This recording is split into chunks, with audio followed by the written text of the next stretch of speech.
DreamMaster Light Mattress Elevator has the option of a knee brake function, which is designed if people aren't able to put pressure through their heels due to lower limb paralysis or multiple sclerosis, for example. If they're going to spend a lot of time with the backrest elevated, they may be prone to slide down the bed.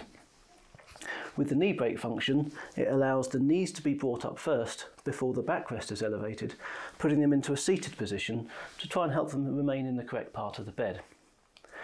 It fits largely like the elevator does. You'll see similarities, and because it has its own motor, it also needs to be plugged into the transformer box, and every knee brake comes with a 4-button hand control so that you can operate the knee brake separately.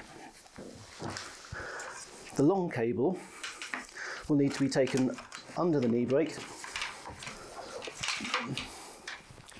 and under the main elevator frame, so it's taken out the top of the bed.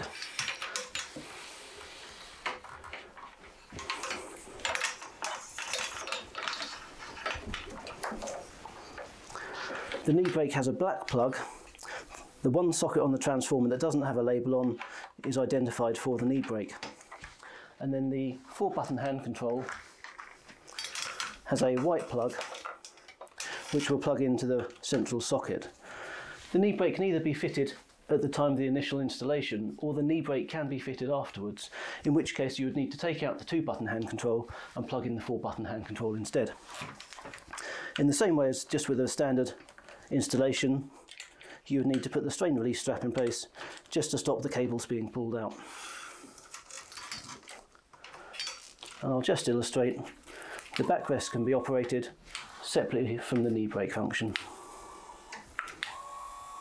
The knee brake adjusts in the same way as the main elevator. So to line it up, there are 3 hinge points on the 2. I like to have those in line. The trombone for the knee brake adjusts in the same way as the main elevator, so I'll unlock it, I'll extend the trombone and clip it in place.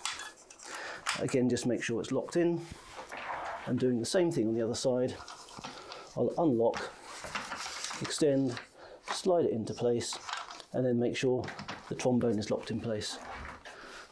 And that's how to fit the knee brake.